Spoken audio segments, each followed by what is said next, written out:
Hoje o vídeo vai ser um pouquinho diferente do formato que eu estou trabalhando aí no último mês, né? Mas se vocês gostarem, ele pode ser a ponta de lança para duas playlists, né? Dois novos assuntos aí que eu gostaria de introduzir. O primeiro, que eu já cheguei a comentar com vários de vocês, eu acho que ia ser bem legal, né? Fazer uma playlist, fazer um curso de capitalismo e ideologia, ou seja, pegando os autores clássicos do capitalismo, né? Então, Bastiat, Adam Smith, Menger, etc., e fazendo leituras comentadas das obras deles, uma coisa mais teórica, né? E mais voltada para o passado, do jeito que eu gosto, né? Mais próximo dos clássicos para começar.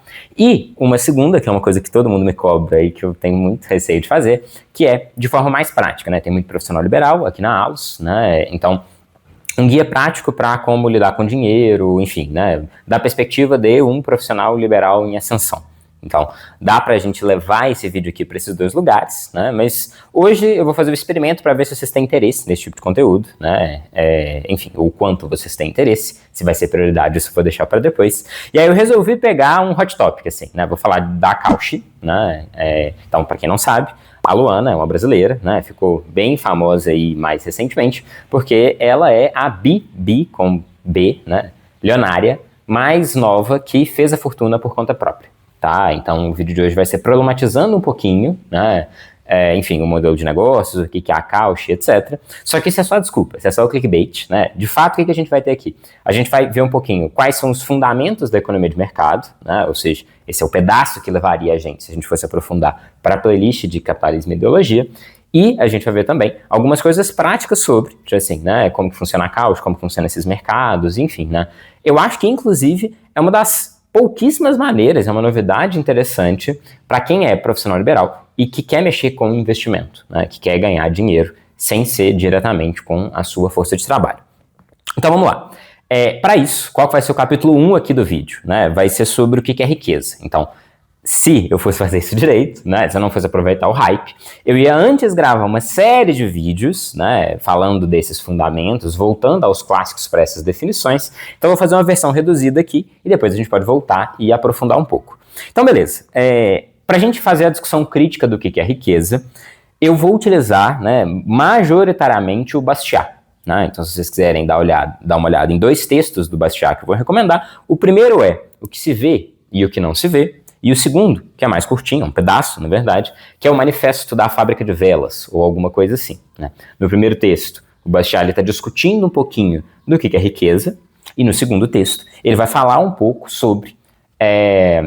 enfim, é meio que uma piada, é um texto irônico de, né, pessoas que trabalham numa fábrica de velas, fazendo um manifesto contra a energia elétrica. Né? E aí ele está fazendo, por meio da piada, um argumento econômico.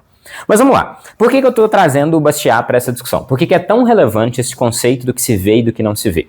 Porque a maior parte das pessoas tem uma noção do que é, né, capitalismo, economia de mercado ou alguma coisa assim, que ela é profundamente distante dos autores que são os clássicos nessa área. Né? Isso tem a ver com uma péssima formação nessa parte na escola, ou seja, a educação primária que as pessoas têm com relação à economia é deseducar, basicamente, né? Mas também tem a ver com as pessoas que hoje são os especialistas no tema, também não estão muito alinhadas com esses clássicos, né? Enfim, eu acho que a gente deve começar por aí, para a gente, inclusive, entender a discussão contemporânea. Então, vamos lá. Qual que é a problemática contemporânea, né? Ou qual que é o paradigma que está desvirtuando-se desses autores clássicos? É a noção de que eu posso, para medir a riqueza de uma nação, ou para medir a riqueza de alguém, equalizar, ou seja, de maneira tautológica, tomar como equivalente gasto e riqueza. Então, se você for olhar para o jeito que a gente mede como que países enriquecem, a gente mede por PIB, Produto Interno Bruto. E PIB é uma medida de gasto. Você vai basicamente somar o que o governo gastou, o que as pessoas gastaram, né? Enfim, todo o gasto da economia. E qual que é a lógica por trás disso? Olha, se alguém gastou, é porque alguém produziu alguma coisa para vender para essa pessoa. Então, eu uso o gasto como uma proxy para a produção e eu parto do pressuposto que, se foi produzido e foi comprado, é porque o negócio era útil para alguém. Essa é mais ou menos a construção, só que tem um problema, e esse, né, é um dos eternos problemas, né, no campo da economia, tal qual os outros campos da ciência, sempre tem um problema na hora de modelar as coisas. Os modelos que você escolhe, a matemática que você escolhe para representar as coisas, faz toda a diferença. Então vamos lá. Qual que é o problema dessa formulação? Ou seja, de imaginar que riqueza pode ser medida através do gasto.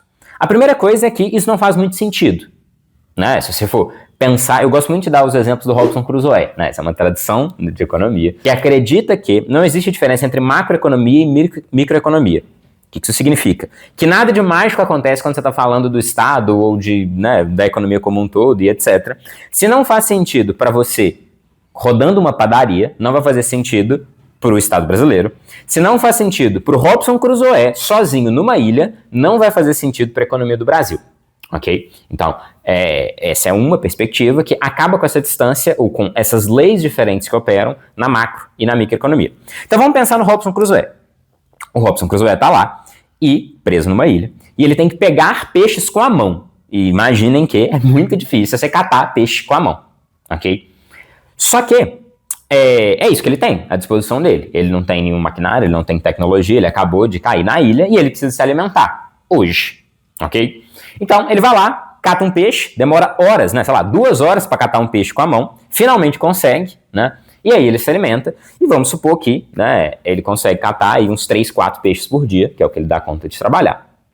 Ponto é que, se ele ficar para sempre gastando os peixes que ele coletou, obviamente ele não enriquece. Essa é mais ou menos a lógica. Se ele come o peixe desaparece, ele não enriqueceu. No caso do Robinson Crusoe, como que ele vai enriquecer? Ele precisa poupar o peixe. Então, por exemplo, tem um dia ou 2 que ao invés de comer os 4 peixes que ele pegou, ele come só metade, ele come só 2. Ou seja, ele faz um ato de contrição porque ele tem 4 peixes sobrando. E aí, quando ele tem 4 peixes sobrando, ele consegue pegar e guardar 2 dias da semana dele para, por exemplo, fazer uma lança primitiva ou alguma coisa assim. Então, no exemplo do Robinson Crusoe na ilha, fica muito óbvio que é a poupança que gera riqueza e não o gasto. Mas se você for pensar nas contas da sua família, a lógica é mais ou menos essa. Pra você ficar rico, você não gasta, você não compra coisas, né? Na verdade, você poupa. Você utiliza essa poupança para alguma coisa útil, você cede essa poupança para alguém que vai fazer algum bem para a humanidade, esse dinheiro rende, ou então depois você vai utilizar isso para seguir algum sonho, ou enfim, começar uma empresa, ser produtivo, servir aos outros, enfim, né? Ponto é que é muito mais intuitivo quando a gente pensa em pequenas relações que gasto não é o que gera riqueza, que é poupança o que gera riqueza. E qual que é o problema de quando a gente pensa que a economia gira? Ou seja, se você der mais dinheiro para as pessoas vão gastar mais, a economia gira, todo mundo vai ficar mais rico e etc. O problema disso é que, se você visualizar o que realmente está acontecendo, ninguém está ficando mais rico. Né? O exemplo mais grosseiro disso é o do New Deal, né? De você paga alguém para cavar um buraco, depois paga alguém para tapar um buraco. E aí a maior parte das pessoas que não são economistas, porque os economistas eles comeram tanta minhoca ao longo da vida, eles conseguem enxergar que, obviamente, se você está pagando uma pessoa para cavar um buraco, e aí logo depois você está pagando uma pessoa para tapar esse buraco, não é possível que a sociedade está ficando mais rica. Até porque, se fosse fácil assim, é só você pagar, todo mundo seria, né, cavador ou tampador de buraco. Esse exemplo simples, ele é muito fácil de visualizar, mas ao mesmo tempo é mais difícil de visualizar, por exemplo, quando alguém faz o argumento de que guerras são boas para a nação, desenvolve tecnologia e etc. Né? Mas no fundo, a guerra é só uma maneira sofisticada de cavar um buraco e preencher um buraco. Você pega pessoas que poderiam estar trabalhando, né, alimentando as pessoas, educando as pessoas, enfim, fazendo sapato, qualquer coisa assim, coloca elas para produzirem tanques, coloca esse tanque para explodir o tanque do coleguinha e, portanto, você basicamente está cavando buraco, tapando buraco. Nada do que você montou é produtivo, serve para alguma coisa ou alguma coisa assim. Mas, assim, eu diria que boa parte dos brasileiros tem mais ou menos essa noção de que guerra, né, acelera a economia ou alguma coisa assim. Inclusive, isso é verdade para economistas, né? Há não muito tempo atrás, ou já tem mais de uma década, né? Então, talvez seja há um tempo atrás, né? Mas na minha cabeça faz pouco tempo. O cara ganhou o Nobel. Tô exagerando um pouquinho, mas a proposta dele era basicamente que guerras aceleram a economia, portanto, valeria super a pena os Estados Unidos e a Europa entrarem num consenso, fingir que existem alienígenas e a gente começar a combater esses alienígenas, e a gente cria todo um fake de que a gente está combatendo os alienígenas, porque assim, a gente vai ter mais gasto com infraestrutura e etc, a economia vai girar e blá blá blá blá blá blá blá blá blá. Enfim, isso ganhou o Nobel de Economia, né? Então, né, para fazer alusão a uma frase que eu gosto muito, não tem nada tão estúpido a ponto de nunca ter sido dito por um economista. Ok, então, a primeira coisa é muito mais intuitivo trabalhar com gasto do que com poupança, e aí a gente vai para o Bastiat. Então, leitura rápida e não aprofundada da noção do que se vê e o que não se vê do Bastiat. Imaginem a seguinte situação. Você está lá, num pequeno bairro, e ocorre um julgamento. O julgamento é o seguinte: o filho do vidraceiro desse bairro estava quebrando o vidro de todo mundo. Ok? Então ele chegava, tacava uma pedra no vidro das pessoas, né? E o pai dele, por ser o vidraceiro ali do bairro, por ser o vidraceiro daquela pequena cidade, era quem se beneficiava, porque ele estava fazendo vidros, né, novos e pagando as pessoas, pagando os trabalhadores, acelerando a economia, fazendo a economia girar. No julgamento, né, as pessoas estão muito putas com o moleque, porque ele está quebrando o vidro, né? Mas a defesa do pai e a defesa do moleque é justamente essa. Olha, a gente está movimentando a economia. Eu tenho as pessoas que trabalham para mim e etc, né? Essas pessoas aí, elas estavam, né, com esse dinheiro parado e agora esse dinheiro está rodando, né? E enfim, vou bater muito nessa noção mágica de que a economia roda e as pessoas ficam ricas, porque obviamente não é assim que riqueza acontece. Mas enfim, e qual que é a defesa, né, qual que é a acusação quando bem feita para esse pai? Ela tem a ver com o que se vê e o que não se vê. O que você está vendo? Que depois que o vidro foi quebrado, a pessoa tem que comprar um novo vidro, e aí esse dinheiro entra na economia, e aí esse dinheiro que entrou na economia vai pagar de verdade o salário das pessoas que estão trabalhando para o vidraceiro e etc. Isso é o que você vê. Agora, o que você não vê, e é isso que o Bastiat está advogando, o que você não está vendo é que esse dinheiro que está guardado, ele não ia ficar parado, ele não ia ser queimado, ele está guardado por um motivo. Essa pessoa, por exemplo, poderia estar guardando para comprar um terno. E aí esse alfaiateiro também emprega pessoas, também faria a economia girar. Só que, quando você quebra o vidro e reconstrói o vidro, a economia voltou para o mesmo lugar. Então não tem nada girando, não tem ninguém enriquecendo, né? Simplesmente você pegou e transferiu o dinheiro de uma pessoa para outra pessoa, da pessoa que estava ali em casa de boa, para o vidraceiro, para as pessoas que trabalham para o vidraceiro e etc.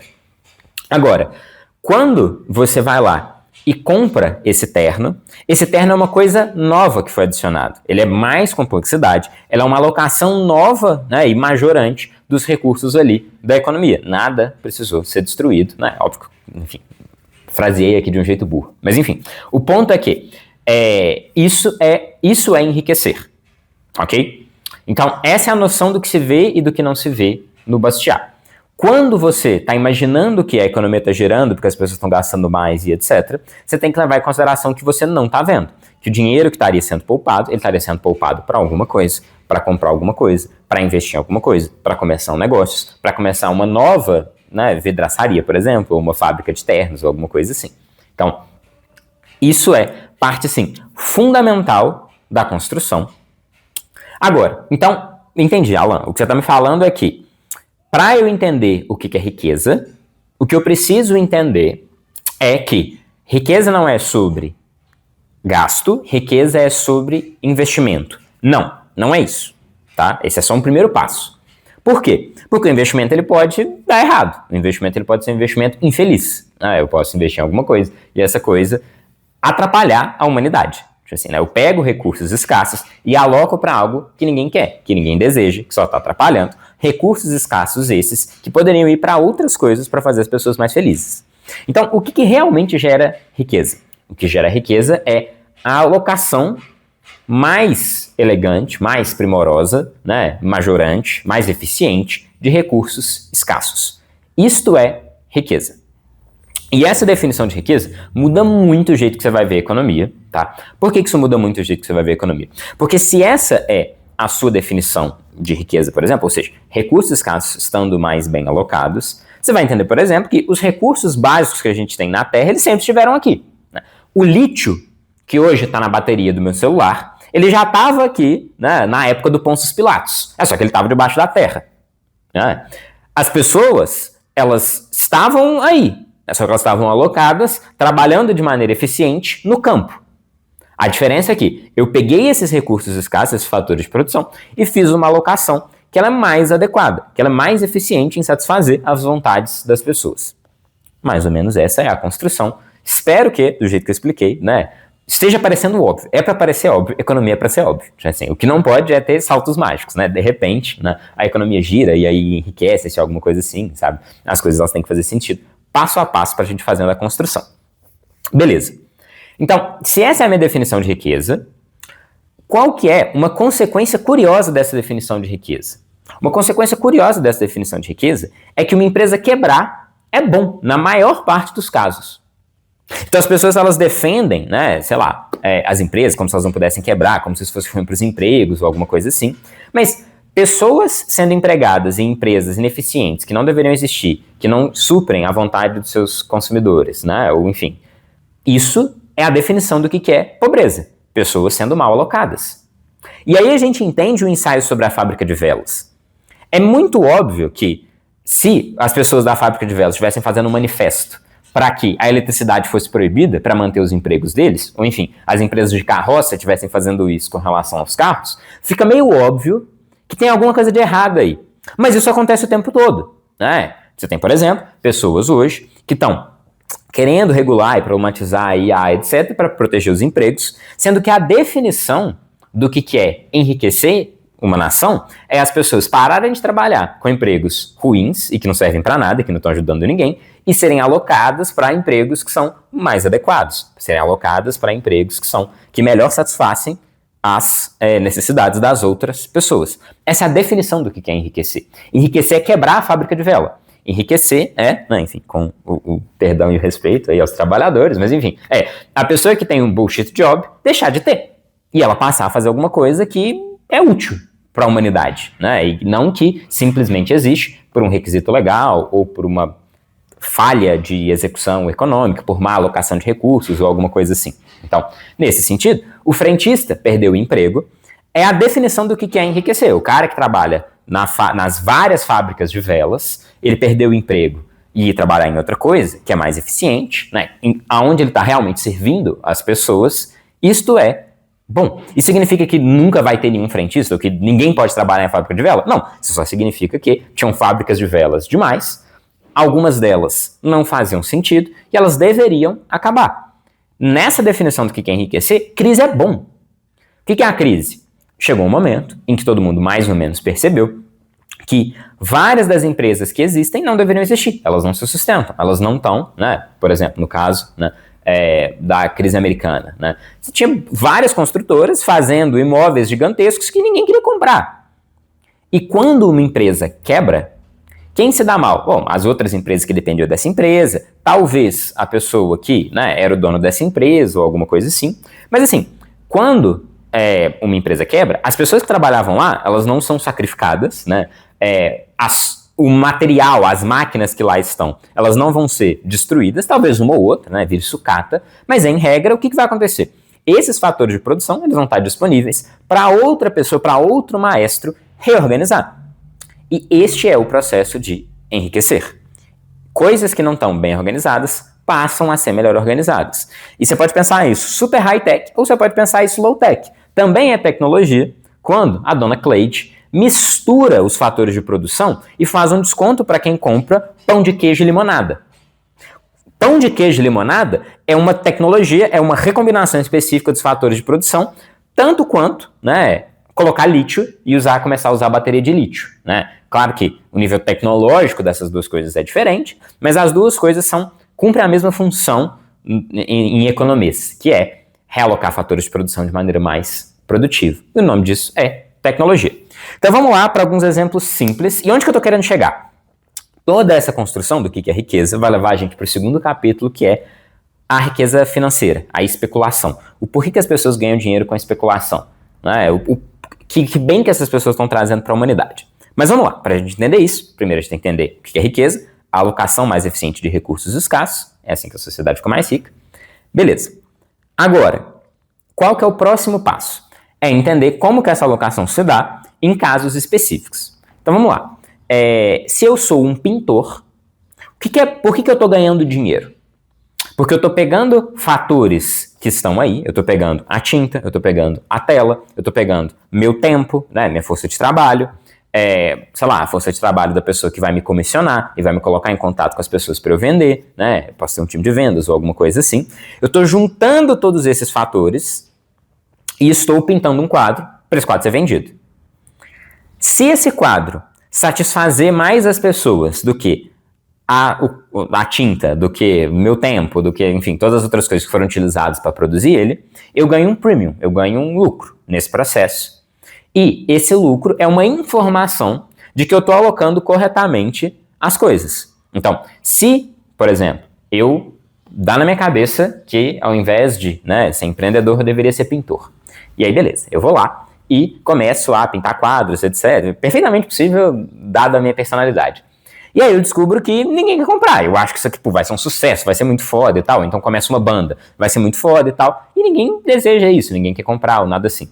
Isso é uma informação de que eu estou pegando recursos escassos. Essa tinta poderia estar indo para outra pessoa, né? Essa tela poderia estar indo para uma outra pessoa, mas eu estou escolhendo trazê-las para mim, misturar com o meu tempo e produzir alguma coisa que tem menos valor do que o material que eu coloquei.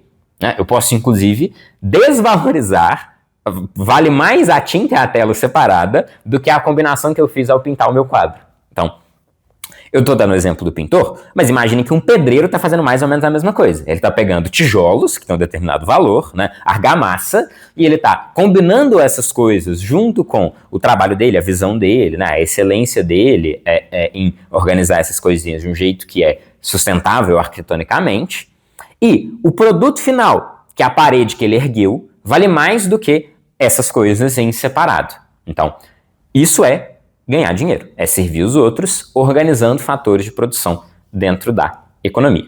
Beleza. Funciona para o pedreiro, que eu acho que é o exemplo mais óbvio. Um exemplo um pouco menos óbvio é o do pintor ou do artista, porque aí já tem menos a ver tão diretamente com o material que ele está produzindo, né? Mas o ponto é isso, quanto que as pessoas valorizam a alocação que ele montou. Agora vamos para um exemplo que às vezes é um pouquinho menos óbvio. O caminhoneiro. Por que o caminhoneiro ganha dinheiro? Que serviço que ele está prestando para a humanidade? Ele também está alocando recursos escassos de uma maneira que eles são mais eficientes. Só que ao invés de alocar esses recursos, combinando esses recursos, ele está alocando esses recursos, transportando esses recursos no espaço. Né? Peixe é mais valioso aqui em Minas do que ele é lá no Rio de Janeiro. Então, quando a pessoa traz o peixe para cá, e se ela traz direitinho, se o peixe não estraga e etc., né, esse peixe vale mais aqui. Ele consegue ser combinado com coisas aqui, de forma que, sei lá, se a pessoa fazer um sushi em BH é diferente de um sushi no Rio. Assim, né, que é diferente do sushi no Japão. A escassez é parte do que faz as pessoas valorizar, e aí, aí é uma longa discussão sobre escassez, mas o ponto é que as coisas elas têm valor diferente no espaço.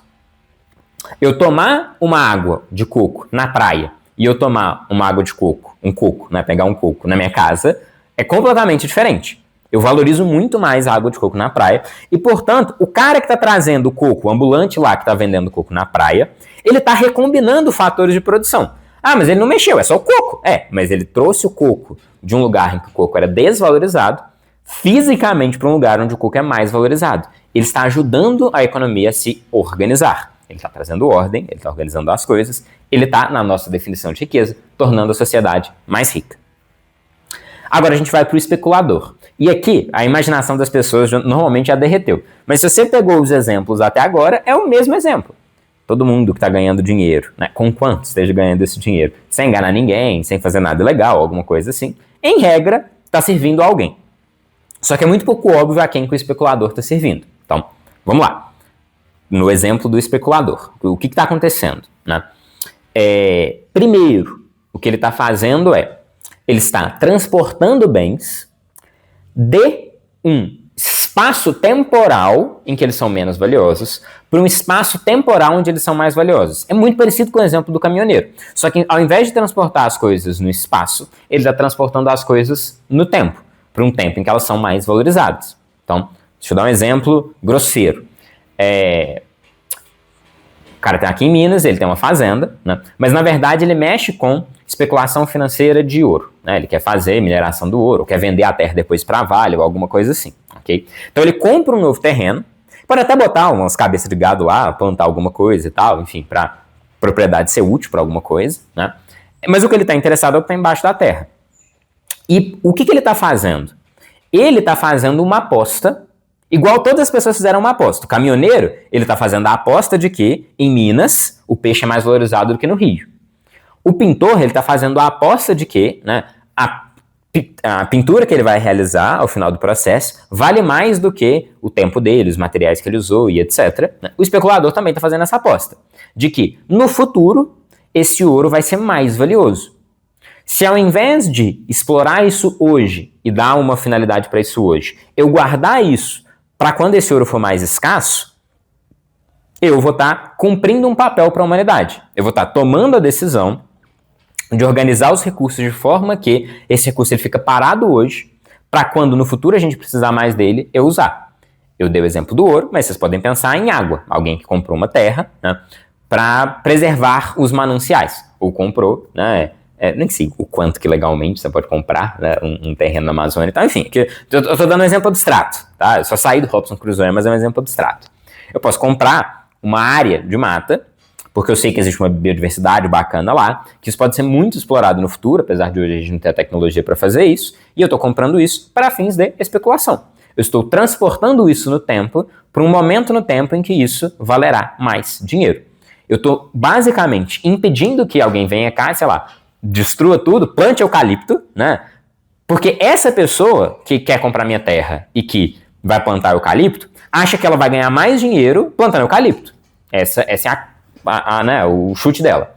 O meu chute é de que, não. Se eu não fizer nada com essa terra para depois explorar a biodiversidade, eu vou ganhar mais grana.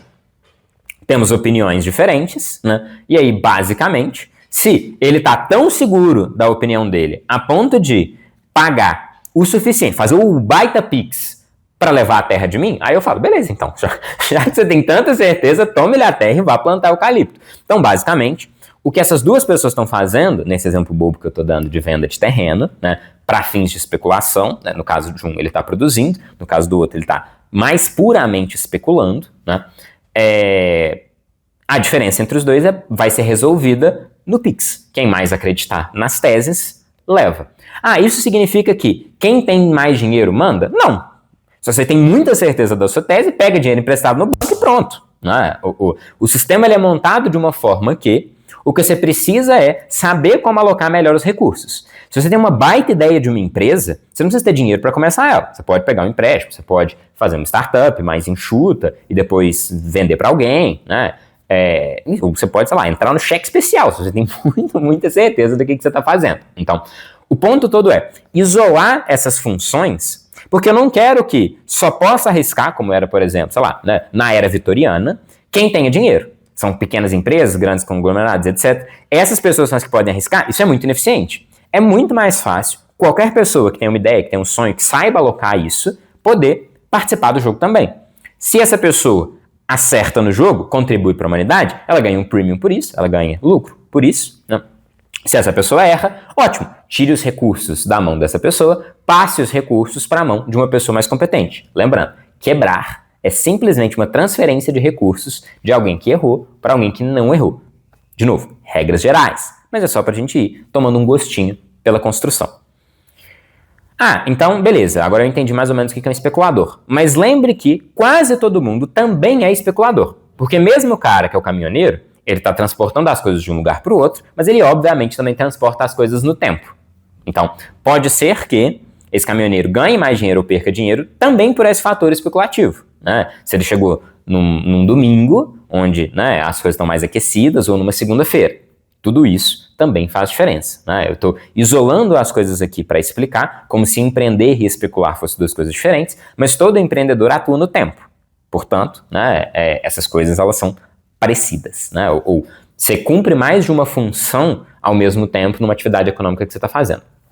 Mas enfim, essa é mais ou menos a sacada do especulador. Por que então o especulador ganha dinheiro? Porque igual todas as outras pessoas que ganham dinheiro, ele está alocando recursos de maneira mais eficiente. Só que ele trabalha majoritariamente no tempo. ou com curadoria, que é o que a gente vai ver daqui a pouquinho. Mas antes dessa curadoria, vamos entender um pouquinho a perspectiva do dono da frota de caminhão, ou seja, do empreendedor.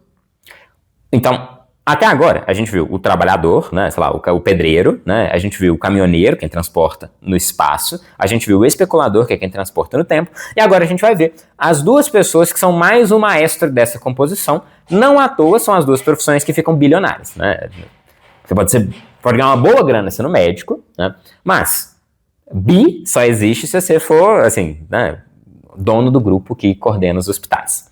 Por que eu tô falando isso? Se ganha dinheiro, se contribui mais para a humanidade, quem aloca esses recursos de forma mais eficiente, quem está mais próximo de seu maestro, quem mais fortemente trabalha com essa alocação, é quem tende a, quando acerta, ganhar muito. E é normalmente quem tem mais risco também. E aí a gente tem duas figuras. A primeira figura é a figura do empreendedor. Okay? Então, quem que é o empreendedor? O empreendedor é basicamente o cara que sonha, é o cara que desenha, é o cara que imagina como que as coisas vão ser.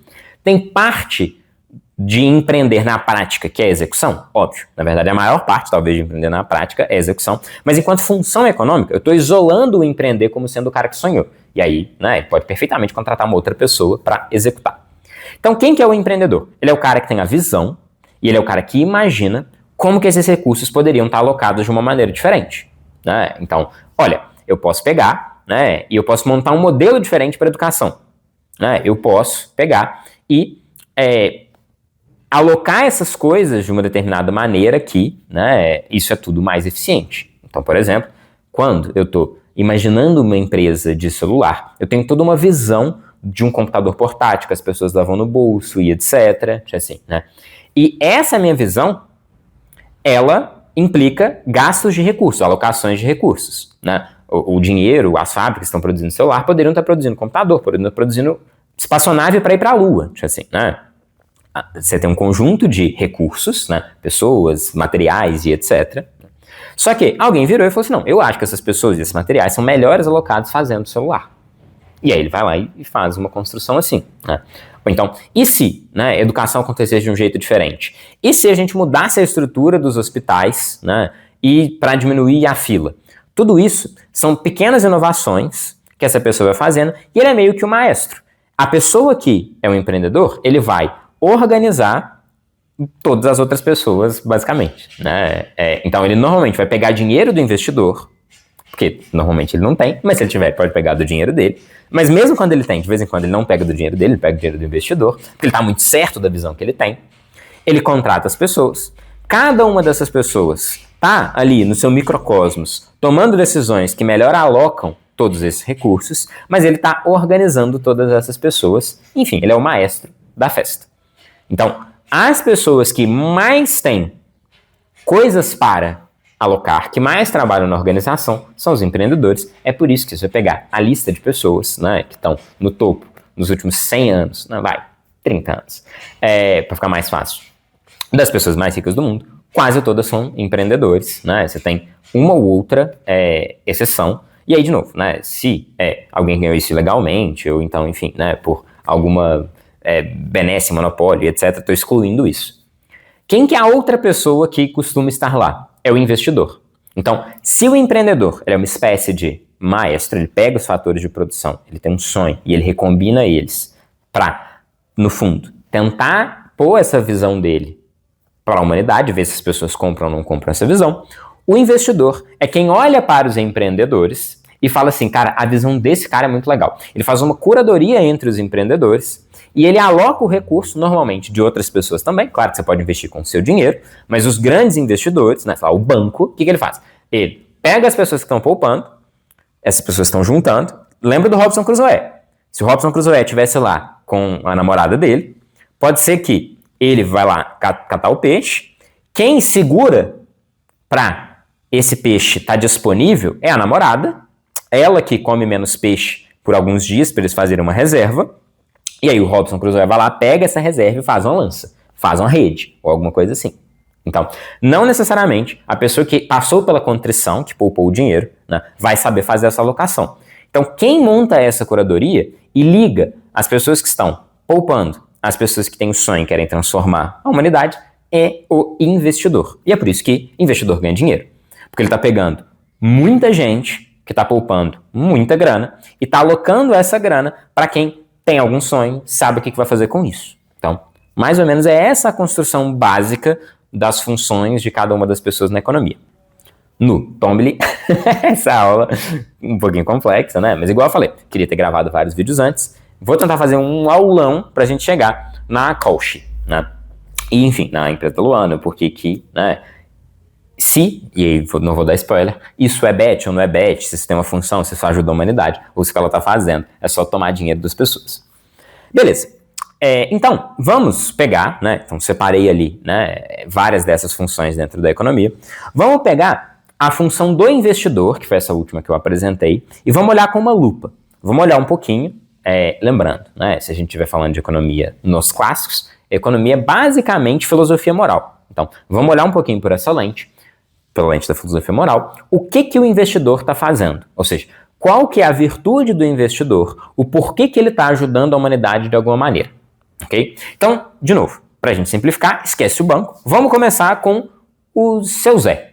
O seu Zé, que tem lá o seu dinheirinho, né, porque ele trabalhou na Petrobras, e vai colocar o seu dinheiro para ser investido. Então, tem basicamente 3 virtudes ou 3 elementos do que constituem investir, que fazem com que o seu Zé esteja ajudando a humanidade.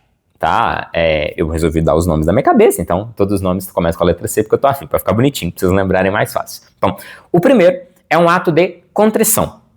Ou seja, no exemplo lá do Robinson Crusoe, deixar de comer peixe para que, com esse acúmulo, com essa poupança, eu consiga produzir mais material, mais maquinário, mais tecnologia, eu possa ter um espaço para inovar. Então, isso é uma primeira coisa que o seu Zé, quando ele poupa o dinheirinho dele para investir, o que ele está fazendo é um ato de contrição. E ele deve ser remunerado por isso, ele deve ter um premium por isso, né? Então, mesmo que ele não faça mais nada com esse dinheiro, mesmo que ele pegue esse dinheiro que ele poupou e coloque e empreste para o banco fazer o que quiser com esse dinheiro, no mínimo ele tem que ser remunerado, pelo menos um pouquinho, por essa contrição que ele teve. Beleza. Uma segunda coisa que o seu Zé vai fazer, se ele for fazer esse investimento, é uma curadoria. Então, no caso da curadoria, você pode acertar ou você pode errar. Então, o seu Zé ele pode pegar esse dinheiro, colocar na Petrobras, que é uma empresa que ele conhece, ele pode colocar no S&P 500 e jogar nas 500 maiores empresas dos Estados Unidos, que ele não conhece, mas ele tem mais ou menos uma noção que se você colocou o seu dinheiro em 500 empresas, talvez ele esteja mais seguro, e nos Estados Unidos é uma nação bacana para investir. Isso é uma possibilidade, né? Pode ser que o seu Zé resolveu comprar Bitcoin em 2013, que parecia uma loucura, mas se ele é muito convicto, digamos que ele é um libertário convicto, tá lá comprando Bitcoin em 2013, né? Ele tá fazendo um exercício de curadoria. Isso pode dar certo ou isso pode dar errado. E qual que é o serviço que ele está prestando para a humanidade? Ele está alocando esses recursos. Ele está falando assim, olha, a Petrobras merece esse dinheiro que eu poupei, porque ela está mandando bem e vai continuar mandando bem. Ou essas empresas americanas de tecnologia do S&P 500, elas estão mandando super bem, né? Esquece que ele está em 2013, agora ele voltou para 2025, né? OpenAI, NVIDIA, etc. Muito legal essas coisas de ChatGPT, etc. A economia americana é basicamente só isso, né? Então, eu posso pegar um fundo dessas empresas, eu posso passar o dinheiro para a OpenAI, enfim, né? Então, ele pode fazer mais exercício de curadoria ou menos exercício de curadoria. O termo técnico para isso é stock picking, né? Então, ele pode, por exemplo, investir na Bolsa Americana, em tudo, comprar um pedacinho de cada uma das maiores empresas da Bolsa Americana. Ele pode comprar o setor inteiro de IA, pegar todas as empresas de IA, porque ele acha isso muito legal, ele tá vendo lá os vídeos de Jesus Cristo, né, feito pelo VO3, acha isso massa, quer colocar o dinheiro nisso, ele aposta nisso. Ou ele pode pegar e falar assim, não, bom mesmo é o ChatGPT, a Google, né, todas essas outras empresas aí, o Grok, isso aí tudo é uma porcaria, eu gosto mesmo do ChatGPT, eu acho que, né, eles que mandam bem, etc. E ele faz uma curadoria, ele aposta tudo no ChatGPT. Quando ele está fazendo esse stock picking, quando ele está exercendo essa função do investidor de fazer curadoria, ele pode estar certo, ele pode estar errado. Se ele errar, ele vai ser penalizado por isso, e se ele errar de maneira constante, ou seja, muito, ele vai acabar transferindo os recursos dele para outras pessoas que estão acertando mais. E se ele acertar, ele vai ganhar um premium por isso, porque ele ajudou a humanidade a alocar melhor os recursos dela. Então, quem olhou, né, para o Facebook, né? 10 anos atrás, 10 anos. 5 anos atrás, que seja. Né? A Nvidia, 5 anos atrás, e falou assim, caramba, ninguém tá vendo que essa empresa que faz placa de vídeo para joguinho, ela é o futuro, porque a gente vai usar a placa de vídeo para tudo no futuro, para processamento de coisas complexas e etc. Esse papo de computador quântico é uma piada, o negócio é placa de vídeo bem feita e tal, que não sei o que, tecnologia de ponta, o pessoal dessa empresa é muito foda. E ele colocou o dinheiro dele ali, ele está fazendo esse exercício de curadoria e está alocando os recursos que ele dispõe de maneira mais eficiente. Está dando dinheiro para quem está querendo transformar a humanidade. Óbvio que o banco, quando ele vai exercer a curadoria, né, o fundo de investimentos, quando ele vai exercer a curadoria, ele ganha, né, em termos absolutos, muito mais. Porque ele está pegando dinheiro de muita gente e está ajudando, se tudo der certo, essas pessoas a colocar esse dinheiro em coisas eficientes. Ele é o maestro. Né? Ele está pegando quem está fazendo essa contrição e alocando, fazendo uma curadoria, para alocar para quem realmente quer começar, ou etc. Enfim. E aí vai investidor anjo, vai tudo quanto é tipo de forma de fazer isso. Beleza, então exercemos ali a curadoria, essa é a segunda maneira, né? Ou é a segunda virtude, né, do investidor. Uma terceira virtude é calma na hora da crise. Queria colocar coisas com C. O que é calma na hora da crise? Então, você ganha um premium por simplesmente estar poupando, no caso do seu Zé, você ganha um premium por fazer a curadoria correta, ou seja, por investir nas coisas corretas e alocar esses recursos para quem realmente está transformando a humanidade de maneira positiva e não para quem está atrapalhando. Mas você também ganha se na hora que todo mundo aperta, você está lá para ajudar. Então, lembre aí das cigarras e das formigas. Tem gente que, né, é cigarra, que quer fazer as coisas, então não tem nada de errado, talvez não seja exatamente uma cigarra, mas enfim. A minha metáfora que falhou, né? Porque cigarra ela tava pansudando, não tava fazendo alguma coisa de útil. Mas enfim, ponto aqui. Tem pessoas que são mais agressivas, que querem começar coisas, querem começar empreendimentos, blá, blá, blá, blá, blá, blá, né? Só que tem uma hora que aperta, que a empresa entra em crise, que o país entra em crise. É nessa hora que as pessoas que são maiores poupadores e que têm uma liquidez alta, elas ganham um premium por ter essa liquidez alta. Então, a sacada é mais ou menos essa. Se eu poupei na época da bonança, quando todo mundo estava pegando dinheiro para começar seu próprio negócio, começar uma coisa diferente, etc., na hora que a crise bate, a água sobe, a gente vê quem realmente estava pelado, eu que consegui não só fazer esse ato de contrição, mas eu deixei esse dinheiro disponível, ou seja, com liquidez, para que na hora que a casa caísse, eu tivesse lá para segurar a onda, claro que eu tenho que receber um premium por isso. E aí isso vale para, sei lá, quem comprou a ação na Petrobras na auge da crise do Dilma II, né? Todo mundo estava desesperado, a Petrobras vai acabar, o Brasil vai falir, bababá, e a Dilma é o demônio. Alguém estava lá e falou assim, gente, os fundamentos da Petrobras são bacanas e tal, tá muito barato. E aí a pessoa ia comprar. Aí caía ainda mais, a pessoa ia lá e comprava. Aí caía ainda mais, a pessoa ia lá e comprava. Essa pessoa, este guerreiro, ele estava falando que todo mundo estava errado, ou seja, tem um exercício de curadoria aí, mas tem também exercício de calma na hora da crise. Quando a Petrobras precisou, esse cara estava lá para ajudar. Ou para dar um exemplo mais recente, em outra construção de espectro político. Argentina, Milei, ok? Governo Milei, assim, a Bolsa Argentina foi pros caralhos recentemente, né? Um mês, nem isso. Porque teve as eleições, né? As eleições, né, em Buenos Aires vêm antes, deu uma sinalização de que o Milei não seria reeleito, todo mundo entrou em desespero, né? E aí a Bolsa caiu, empresa fechando e tal, que não sei o quê. Quem virou e falou assim, não, olha, eu acho que isso aqui é fogo de palha, o Milei tá indo bem, deixa eu apostar na hora da crise em favor dele. Estas pessoas, o que elas estão fazendo? Tendo calma na hora da crise. Né? Estão dando fôlego para o governo argentino arrumar as contas e tal. Porque se todo mundo começa a achar que o negócio vai quebrar, o negócio quebra porque todo mundo acha que o negócio vai quebrar. Então, esse é uma terceira virtude, digamos assim, né? Um terceiro motivo pelo qual você ganha esse premium. E por que eu tô falando isso? Pra gente chegar na Kelch. Kelch, acho que é assim que pronuncia, né? Pelo menos o povo falando em inglês, né? Pronuncia assim, eu acho. Qual que é o ponto? O que você quer é ter instrumentos financeiros que permitam, quando a pessoa quiser fazer esses três, né? Esses três jeitos de investir, essas três virtudes do investimento de maneira conjugada, mas você também quer instrumentos para quem quer fazer uma só delas. Então, por exemplo, né, ETFs. O que é, por exemplo, o S&P 500. Você compra as 500 maiores empresas dos Estados Unidos, né, listadas na bolsa. Ou, se você quer comprar um CDB, você está emprestando dinheiro para o banco. Esse é um instrumento econômico que facilita a vida de quem não quer mexer com curadoria e não quer mexer com crise. Essa pessoa só quer poupar, essa pessoa quer fazer a contrição dela e receber o premiumzinho dela por fazer essa contrição. Então a gente tem instrumentos para isso. São os ETFs, que diminuem o risco porque você está indo para muitas empresas ao mesmo tempo, né? E aí uma empresa quebrar é fácil, muitas é difícil. Isso é uma maneira de não lidar com curadoria. Ou emprestar para um banco. Emprestar para um banco é uma maneira de não ter que lidar com curadoria. Então, eu tenho instrumentos para quem quer só contrição. Eu também tenho instrumentos para quem quer entrar na crise, ganhar na crise. Tem alguns instrumentos mais sofisticados, né? Mas o instrumento mais básico é altíssima liquidez. Se eu pego um CDB de liquidez diária, né, eu posso sacar o dinheiro quando eu quiser. Isso significa que quando todo mundo fica desesperado porque o Bitcoin vai acabar, porque é computação quântica, alguma coisa assim, eu vou lá e eu compro o Bitcoin. Eu estou fazendo um serviço de calmaria para o mercado. Na hora que a empresa precisa de dinheiro, eu estou sendo a pessoa que, ao invés de tirar dinheiro porque está todo mundo desesperado, estou colocando dinheiro para eles terem caixa, né, para eles conseguirem manejar essa crise. Então, existem instrumentos para isso, né, instrumentos bem mais sofisticados, mas o mais basicão deles é liquidez diária, liquidez máxima, liquidez instantânea, né?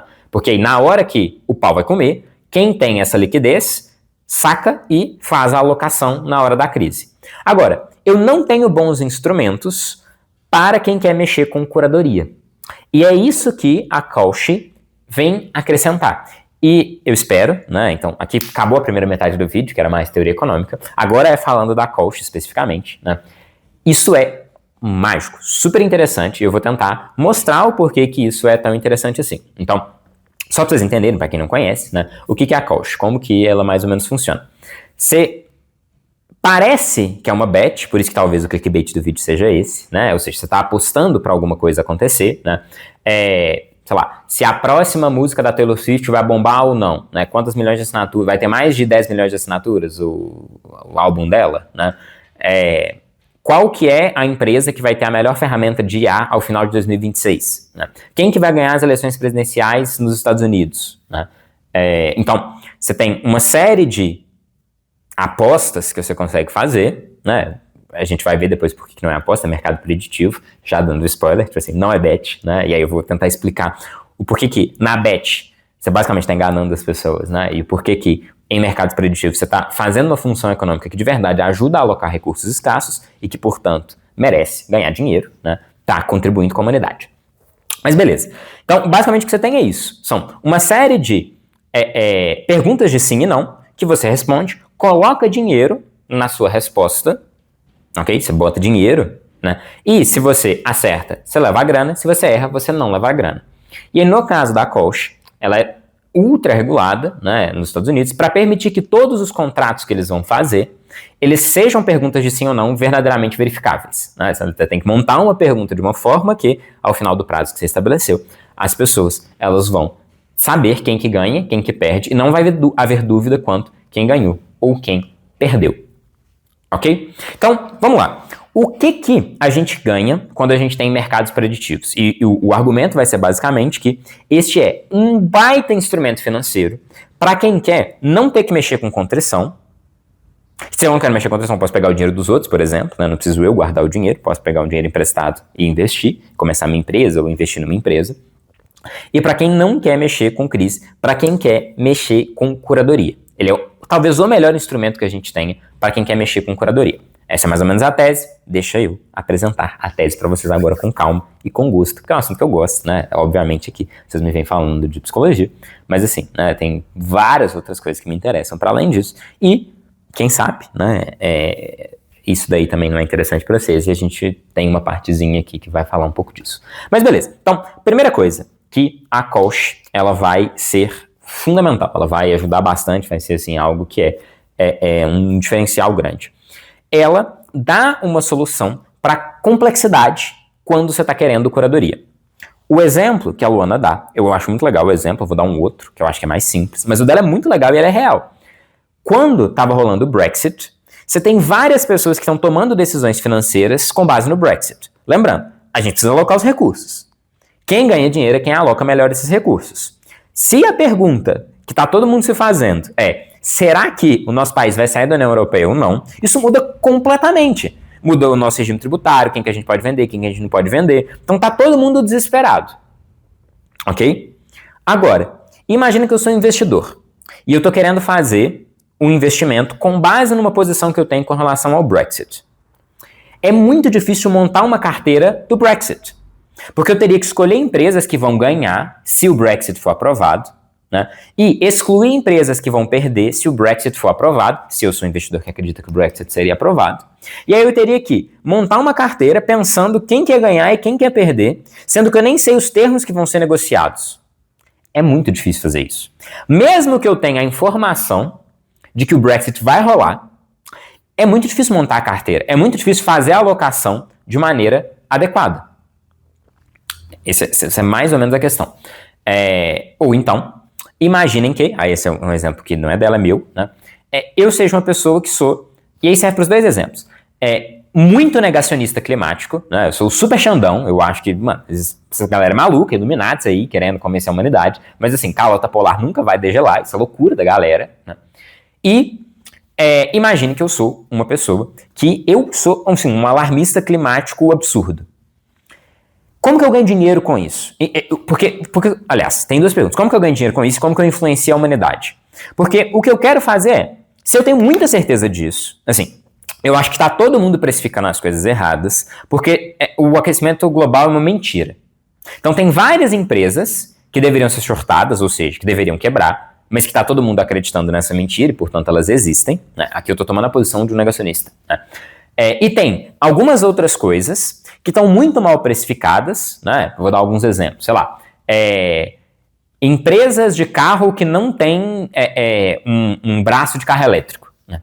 E essas empresas estão subvalorizadas porque ninguém viu, mas petróleo continuar sendo, né, a base e o motor da humanidade. A base para o motor da humanidade. Beleza.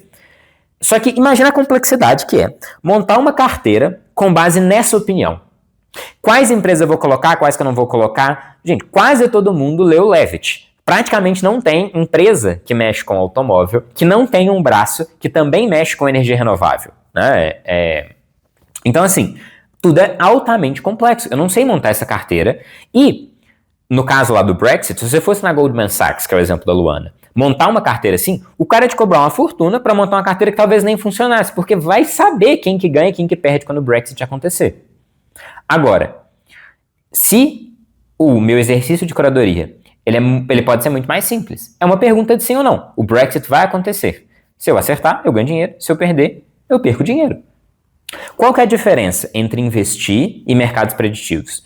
No caso do investimento, eu estou genuinamente colocando dinheiro numa empresa. Esse dinheiro está indo para essa empresa vai usar esse dinheiro.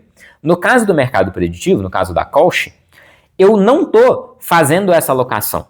Eu não estou dando dinheiro para essa empresa. Se eu aposto que o ChatGPT ou que a Google vai ter o melhor modelo de IA ao final de 2026, eu não estou comprando a ação do ChatGPT. Eu estou simplesmente colocando esta posição dentro do mercado preditivo, o dinheiro não está indo para o ChatGPT. Mas quem que está ganhando? Todo mundo ganha a informação de que as pessoas acham que quem vai ganhar a corrida é o ChatGPT. Então, qual que é o serviço que eu estou providenciando? Eu estou providenciando o serviço de curadoria, eu estou providenciando o serviço de informação. Então, imagina o seguinte, o quanto que muda para 300 mil empresas o presidente X ou Y ser eleito. E a complexidade que é montar uma carteira caso o Trump seja eleito. Porque vai saber, o Trump é maluco, ele vai meter tarifa, vai tirar tarifa, vai... Então, eu posso ter a convicção, ter a certeza de que o Trump vai ser eleito e mesmo assim perder dinheiro. Só que ao mesmo tempo, imagina se a gente está querendo desenhar um mecanismo do zero em que a gente tem o mínimo viés possível para que as pessoas saibam se o Trump vai ser eleito ou não. Eu tenho várias maneiras de fazer isso. Eu posso perguntar para especialistas, eu posso fazer enquete com as pessoas, né, igual o IBGE faz, o Instituto de Pesquisa faz, ok? Mas talvez o melhor desenho possível seja, eu coloco as pessoas para votar, mas elas têm que pôr dinheiro, né? Pôr o dinheiro onde a boca delas está, como diz o ditado americano. Então, esse é um sistema muito bom para evitar viés. Porque se eu perguntar para o especialista, pode ser que o especialista trabalhe para uma empresa ou para um fundo de investimento que tem ações e não sei o quê. E o especialista até saiba, mas ele não tem incentivo financeiro nenhum para me contar. Há um conflito de interesse aqui. Ou pode ser que os especialistas não saibam sobre esse assunto. Então, a sacada é justamente a de que, assim, né? O que a Kolsch ela é? Ela é, as pessoas elas ganham e perdem dinheiro lá dentro, mas que serviço que está sendo prestado para a humanidade? O serviço de informação da maneira mais clara possível. É um baita sistema para informar. Por quê?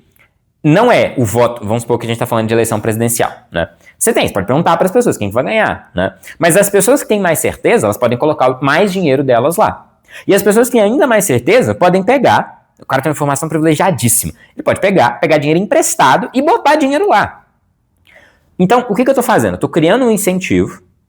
Na prática, ninguém fica mais rico nem mais pobre. O dinheiro sai daqui e vai para cá. Quem perdeu a aposta passa o dinheiro para cá. Quem ganhou a aposta ganha dinheiro. Isso não faz diferença nenhuma. Só que o que eu estou ganhando? O que a sociedade está ganhando? Informação. E informação sem viés. Galera, estamos na era da internet. A coisa mais difícil que existe é a curadoria.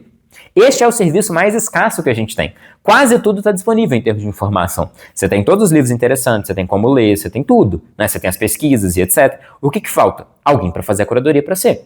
Para te falar, esse autor é legal, esse autor não é legal. Esse estudo aqui é muito foda, esse estudo aqui não é. Essa curadoria, ser feita com dinheiro rolando, torna ela muito mais imunes a esses vieses. 100% imune? Não, mas melhor do que as outras coisas. Tanto é que esses sites de mercados futuros quase sempre são mais precisos para prever a eleição do que especialistas, que são bem pouco precisos no geral, porque política é difícil, né? E também mais precisos do que mesmo boca de urna, perguntar para as pessoas em quem que elas vão votar. Então, uma ferramenta foda para ter informação sem viés. Agora, mais foda do que isso, e eu acho que essa é a magia da Kolsch, e eu acho que ninguém tá vendo isso, é o quão isso democratiza a parada, né? E aí eu vou dar alguns exemplos para vocês visualizarem o quão transformador isso é para mercado. Primeiro exemplo, na Kolsch, se você for comparar com, sei lá, uma exchange ou a bolsa de valores, você tem, assim, N vezes mais mulheres operando do que nesses outros espaços.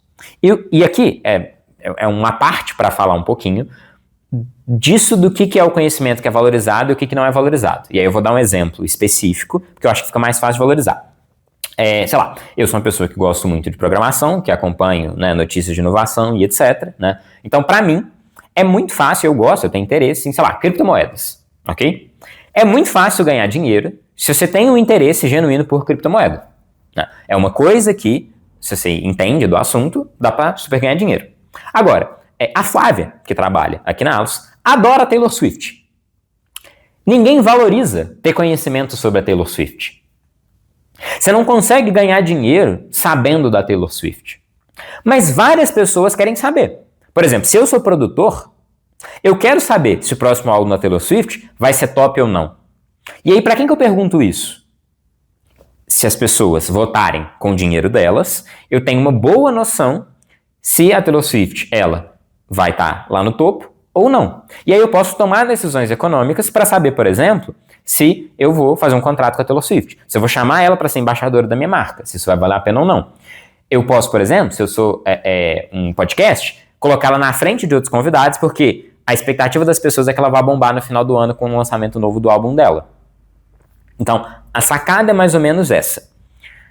Alguém cujo conhecimento ele não conseguia ser monetizado e ele não estava público para as pessoas.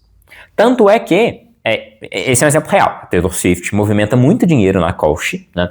E várias das pessoas que mais ganham dinheiro com coisas da Taylor Swift são fãs aleatórios. Não é nenhum especialista, o cara não entende nada, o cara nunca mexeu com o mercado nem nada. É uma moça de 20 e poucos anos, lá na casa dela, colocando um pouco de dinheiro e acertando. Porque ela não tá contra, né? Não, enfim, depois eu falo isso, né? Mas ela não tá contra a casa. Essa não é uma bet feita para você perder. Não é que alguém rodou um algoritmo e escolheu colocar só as coisas que ele tem certeza que ele vai ganhar, com as odds que ele tem certeza que são piores para você. Essa é uma aposta aberta. É você contra outras pessoas de verdade. E aí o ponto é que as pessoas que estão tomando decisões para alocações de recursos de verdade têm agora essa nova informação, que é a informação com menos viés possível. E aí deixa eu dar um outro exemplo concreto. Vamos supor que eu entendo bastante de psicologia. Tem uma boa noção, né? Tem gente na ALS, né? Que está em todas as faculdades do Brasil, eu sei mais ou menos como é que está o currículo, eu vejo movimentos, né, de para onde que a psicologia está indo. Agora, eu não consigo ganhar dinheiro com isso. Imagina o trampo que é para ganhar dinheiro com isso. Digamos que eu acho que 2026 vai ser o ano da psicologia baseada em evidências, ok? Como que eu ganho dinheiro com isso? Eu vou começar um instituto de PBE? Eu vou começar uma empresa? Né? Olha que desgaste que é. O quão indireto é ganhar dinheiro com curadoria sem a coach. Né? Digamos que eu seja um especialista. De novo, deixa eu voltar no especialista lá em causas climáticas. Se eu sou especialista em causas climáticas, como que eu consigo tornar esse meu conhecimento público de forma que as pessoas, né, tomem ações de verdade com base nele? E como que eu consigo ganhar dinheiro com isso? Imagina, se eu acho que tal jeito de produzir combustível, ele é renovável e muito mais agradável.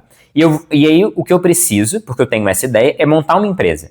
Cara, empreender é uma desgraça. Assim, você tem que lidar com regulação, com pessoas, montar times, organizar as coisas e etc. Assim, o especialista, ele não quer empreender.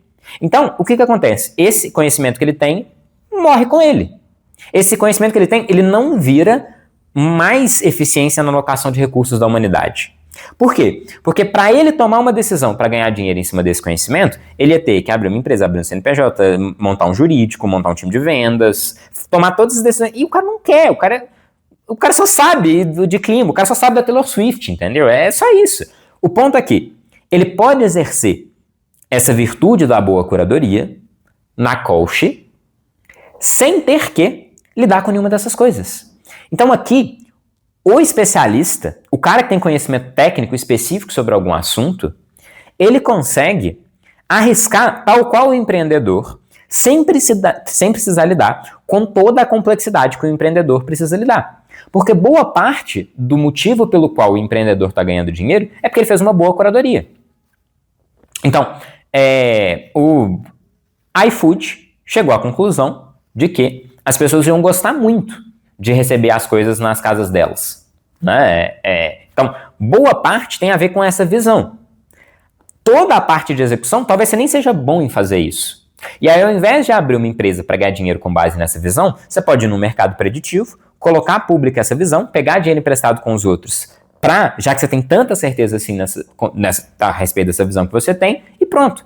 Muito melhor do que, né, o documento lá da ONU falando se, né, quanto que o nível de água vai subir, vai no mercado preditivo, bota as pessoas, você vai ter pessoas aleatórias que vão votar, você vai ter pessoas que são especialistas, quem realmente souber do assunto pega dinheiro emprestado e bota lá, porque ele tem certeza dos dados que ele rodou, arrisca, ponha o seu dinheiro onde a sua boca está. Mas o ponto é que este instrumento financeiro permite que pessoas que tenham conhecimento joguem esse conhecimento para a humanidade, ganhem dinheiro com isso.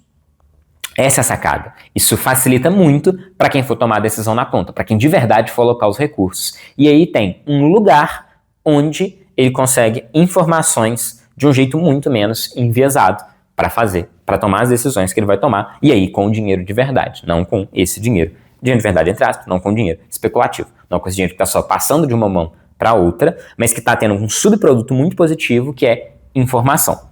Então a sacada é, ao invés de, voltando para o exemplo lá de PBE, ao invés de abrir uma empresa para capitalizar em cima desse mercado crescente de psicologia baseada em evidências, eu posso simplesmente ir num mercado preditivo e pôr lá a aposta. Assim, né? Digamos que aí teria que ter um meio objetivo de medir isso. Né? Não pensei no exemplo antes, eu estou fazendo exemplos on the fly aqui. Mas que, por exemplo, a porcentagem de psicólogos que procuram, ou de pacientes que procuram tratamentos em psicologia baseada em evidência nos planos de saúde vai aumentar em 3 vezes. E aí pronto, essa é a aposta que eu fiz. Todo mundo olha isso, e aí uma pessoa que de verdade gosta de execução, que gosta de montar times, que às vezes nem gosta de psicologia, o cara é só empreendedor, ele olha pra isso e fala assim, opa, vale a pena montar um instituto de psicologia baseada em evidências. Ou então, pode ser o contrário, posso virar e falar assim, cara, esse negócio de AT, de aba é uma desgraça. Né? Como que eu aposto contra isso? né? Então eu acho que, né, o método ABA é pseudociência, isso é óbvio, todo mundo vai perceber isso daqui a pouco, né? Como que eu consigo apostar contra isso? Imagina eu ter que montar uma metodologia complementar que vai tomar esse lugar de mercado, montar uma equipe, treinar essas pessoas nessa outra metodologia, desenvolver isso, publicar sobre isso. Que, assim, desgraça que é para uma pessoa que simplesmente tem esse conhecimento de que ABA é uma porcaria, tomar essa decisão. É muito mais fácil chegar no mercado preditivo e falar assim, ABA é uma porcaria. E aí, alguém que é um bom executor pode olhar para o exercício de curadoria que eu fiz e eu sou remunerado pela curadoria e a pessoa é remunerada por conseguir executar essa visão que eu tive. Lindo! Isto é, e aí a gente volta naquela discussão moral sobre a riqueza das nações, o que é enriquecer, né? A resposta clássica do Adam Smith é divisão do trabalho e especialização. O empreendedor, hoje, ele tem que fazer 3.000 coisas. O cara tem que ter a visão, o cara tem que saber executar, o cara tem que saber mexer com o time, o cara tem que saber vender. Imagina se eu conseguisse pegar uma dessas coisas, que é a visão, que é a informação, que é a curadoria para tomada de decisão, e eu conseguisse terceirizar. Mais pessoas passam a empreender. E aí, voltando para o argumento lá de mais mulheres, conhecimentos que não são valorizados no mercado de ações passam a ser valorizados nesse mercado preditivos. Não dá...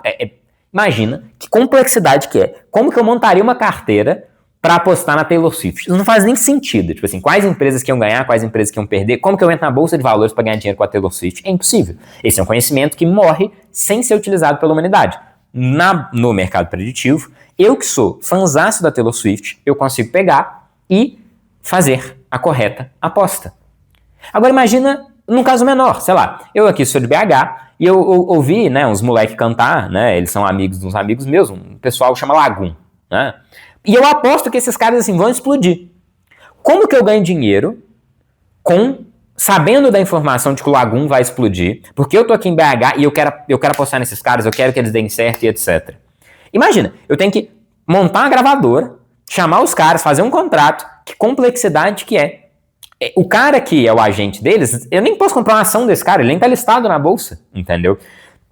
Players menores ganham muito com o mercado preditivo, porque eu posso chegar, abrir uma aposta lá no mercado preditivo de que, sei lá, Lagum vai estar, que ninguém conhecia, né? Tô dando um exemplo aqui que hoje em dia faz pouco sentido, mas enfim, imagine que o Lagum estava começando. Vai estar entre os top 10 artistas do Brasil. E aí, abre o mercado preditivo, a galera que é aqui de BH, que conheceu essa banda pequenininha, começa a colocar dinheiro. Se eles acertam, ótimo, eles têm que ser remunerados pela curadoria que eles fizeram, porque eles prestaram um baita serviço para as gravadoras, que agora vão olhar para essa banda em crescimento e vão falar assim, cara, eu quero ter um contrato com essa pessoa. Então, eu estou alinhando o conhecimento específico, tornando esse conhecimento público, para tomadores de decisão não precisarem exercer essa virtude da correta curadoria e eles poderem terceirizar e só simplesmente saber executar. Isso é lindo. Mesmo. Assim, né? Então, a sacada é mais ou menos essa. E a mesma coisa poderia acontecer com a Allos, né? Se a gente tivesse no mercado preditivo. Essa é uma maneira, inclusive, das pessoas exercerem essa curadoria e trabalharem com dar essas informações para as outras pessoas tomarem a decisão para coisas que estão fora da bolsa. Eu não preciso que seja só empresas grandes. De novo, assim, imagina o quão legal ia ser para uma banda que está começando e que todo mundo que é da cidade sabe que essa banda é muito foda, se as pessoas que são dessa cidade pudessem ganhar dinheiro apostando nessa banda. E aí, o byproduct disso, né, ou seja, a consequência dessa transferência de dinheiro entre quem não apostou e quem apostou, é a informação, essa é a parte que realmente enriquece, né, essa é a parte que ajuda a alocar recursos de maneira mais adequada, né, uma pessoa ganhar, uma pessoa perder, não faz diferença nenhuma, né, isso é só transferência básica. Mas algo aqui aconteceu, que é a informação para os tomadores de decisão. Para o cara que é da gravadora, para o cara que vai chamar para um comercial, e para a galera da bandinha, isso é ótimo. Porque os caras que são os true believers, que estão lá, são da cidade, etc., assim, eles são os caras que vão estar apostando nisso. E aí pensa isso para o mercado de arte, pensa isso para pequenas empresas, assim, né, que são super inovadoras. Não, imagine que alguém gosta muito do modelo de educação da Allos e quer apostar nisso. A Allos não está listada na bolsa. A Allos é uma associação sem fins lucrativos, né? Associação Allos, né? É uma associação sem fins lucrativos. É impossível, né, fazer essa construção. Agora, se a gente está num mercado preditivo, nada impede, né? As pessoas elas podem, de verdade, apostar em modelos de educação. E aí, olha que loucura. Sem precisar... Como que a minha vida ia ser mais fácil? Imagina como é que a minha vida ia ser mais fácil. Eu não ia precisar lidar com a equipe, eu não ia precisar lidar com, enfim, né, os consumidores, eu não ia precisar lidar com isso, eu não ia precisar fazer esses vídeos que eu não gosto de fazer, não sou uma pessoa que gosta muito de aparecer. Toda essa complexidade, ela seria desnecessária. Porque se a Allos tivesse no mercado, né, desses preditivos, muita gente apostasse nisso, a PUC, a Mackenzie, o Estado brasileiro que seja, ia olhar e falar assim, não, mas peraí, por que tem tanta gente que aposta nesse modelo de educação e formação para clínicos, né? Nesse modelo para como que saúde deveria se organizar? E aí pessoas mais competentes do que eu, com mais dinheiro do que eu, com mais capacidade de execução do que eu, que sou melhor em sonhar, né? Pegariam, olhariam para isso e teriam informação. Agora, como não existe essa opção, o que resta? Resta eu começar uma empresa do zero, crescer isso, ganhar clientes, ganhar alunos, estruturar, crescer, até ficar gigantesco para aí chamar a atenção dos grandes players, para eles copiarem meu modelo de negócio e me tirarem desse mercado porque eles são mais eficientes, né? Olha, aí aqui eu não estou falando do ponto de vista de ganhar dinheiro, até porque eu sou voluntário aqui dentro do projeto, mas estou falando do ponto de vista da humanidade ela ser mais eficiente. Até, né, o modelo que a gente tem aqui está num tamanho para chamar a atenção das faculdades do mundo inteiro, eu vou ter, assim, gastado minha vida nessa brincadeira. Quando isso poderia ser muito acelerado, tal qual pode ser acelerado na bandinha, se houvesse a possibilidade de algumas pessoas que acreditem simplesmente colocar o dinheiro onde a boca delas está e acreditar nessa construção. Isso chamaria muito mais a atenção, de novo, é um exercício de curadoria, informação, para quem quer começar uma nova faculdade. E aí eu falo, opa, esse modelo de negócios ele é sensacional. E aí, olha que loucura. Pode ser que esse modelo de negócios, que, né, no exemplo aqui que eu estou dando, ele é superior para a gente pensar, né, educação, formação e etc. de clínicos, ele nunca vai vingar, talvez porque eu sou um mau executor. E aí, essa ideia que ela é brilhante nunca vai chegar no ouvido de quem realmente está tomando as decisões, simplesmente porque eu não soube executar. Eu não consegui ficar de um tamanho que eu consigo chamar a atenção dessas pessoas para essas pessoas copiarem, aprimorarem e fazerem melhor. Então, essa é a magia desse mercado preditivo. Essas são as possibilidades.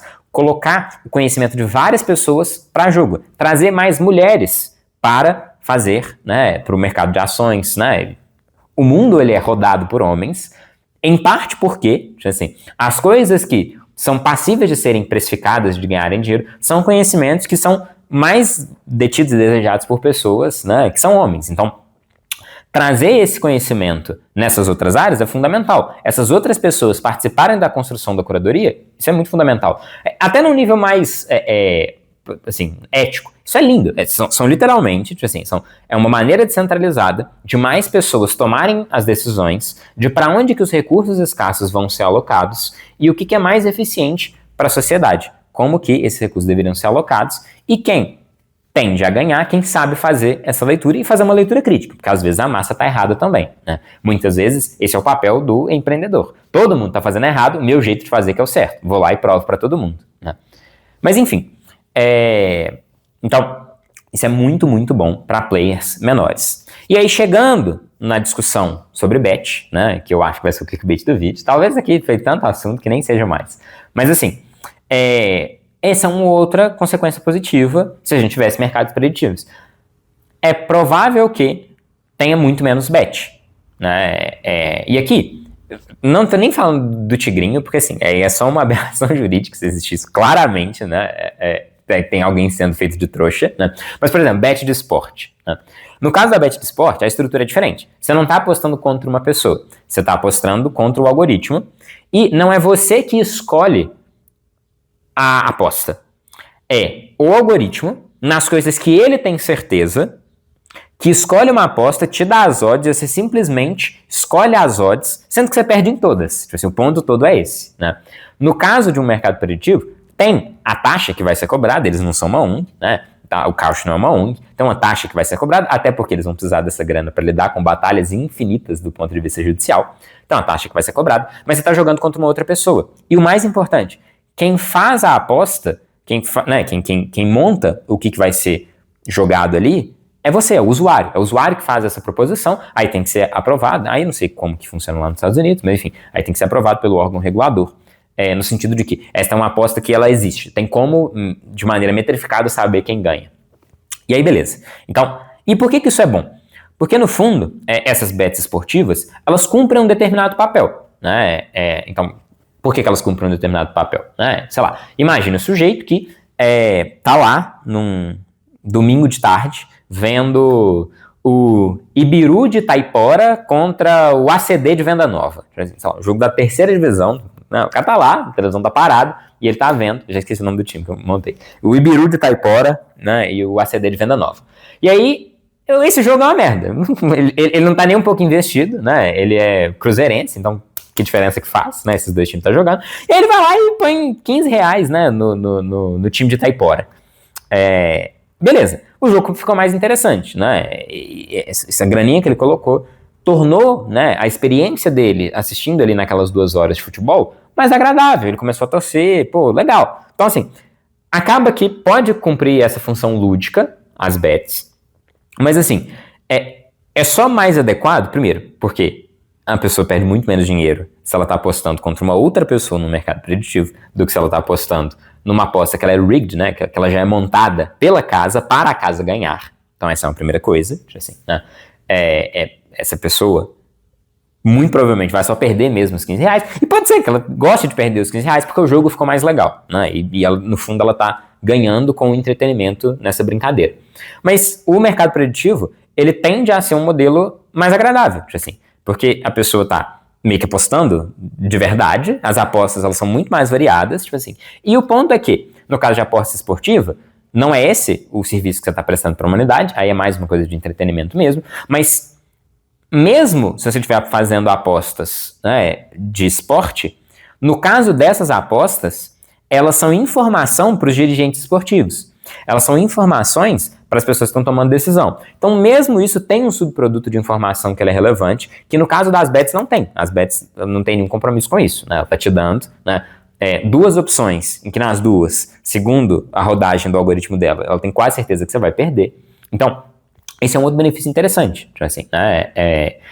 As pessoas são mais educadas, né, para estatística e etc, né, e estão cumprindo um papel social um pouco maior quando a gente substitui, né, a casa de aposta pelo mercado preditivo, porque boa parte das pessoas vão jogar no mercado preditivo tal qual elas jogariam na bet. Isso não faz muita diferença. É só que elas têm mais chance de ganhar e que o subproduto disso não é a casa sair com o maior dinheiro possível, que é o caso da bet, mas é os agentes financeiros tomarem decisões de maneira mais inteligente, né? Então, o subproduto é mais interessante, né? E aí, seja por via de regulação, seja porque a Cauchy monta uma infraestrutura que ela é mais legal, porque parte do que a bet precisa fazer, né? Sei lá, esquece a bet esportiva, pensa no tigrinho. O tigrinho ele tem que ser visualmente legal, ele tem que ter coisas piscando, alguma, sei lá, o que faz as pessoas clicarem nisso, né? Mas enfim, então tem toda essa parte, então tem uma concorrência que ela envolve essa parte estética, né?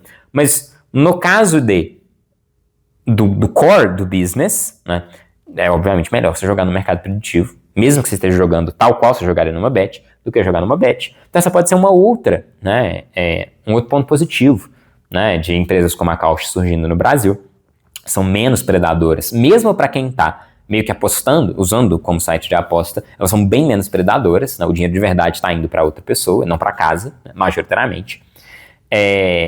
E quebra um pouco dessa cultura, né? Essa é uma coisa, porque é absurdo. Assim, o Brasil gasta mais com bet do que a Inglaterra, assim, que é o berço desse tipo de cultura, sabe? Então, é algo preocupante. E é uma externalidade positiva, curiosa, que a gente pode acabar tendo, né? Que é a diminuição desse mercado de bet, caso mercados preditivos venham aqui, né, para o Brasil. Mas, enfim... Para resumir, né, esse aqui foi um aulaço, né, para falar um pouquinho de fundamentos da economia, o que é riqueza, né, e por que empreender e especular gera riqueza, desde que você defina riqueza como alocação de recursos escassos, né. Foi uma defesa da Cauchy, do modelo de negócios da Cauchy, né, e a importância que isso tem para que a gente tenha mais informações, menos fake news, né, players pequenos podendo, né, ganhar credibilidade, pessoas que têm conhecimentos específicos que não são valorizados, né, no mundo, no arranjo do mundo que a gente tem, como por exemplo conhecer profundamente sobre Taylor Swift e que passam a ser valorizados, que dá para se viver disso e etc, né? E prestar esse serviço de curadoria, né? Porque alguém quer saber, né? Alguém está tomando uma decisão econômica com relação a Taylor Swift, né? De contratar ela, de não contratar e etc, né? Então, se tem alguém que tem esse conhecimento só porque ela é fã e nunca vai ser ouvida por ninguém, por que não criar um sistema em que esse fã ganha muito dinheiro, é reconhecido por isso, né?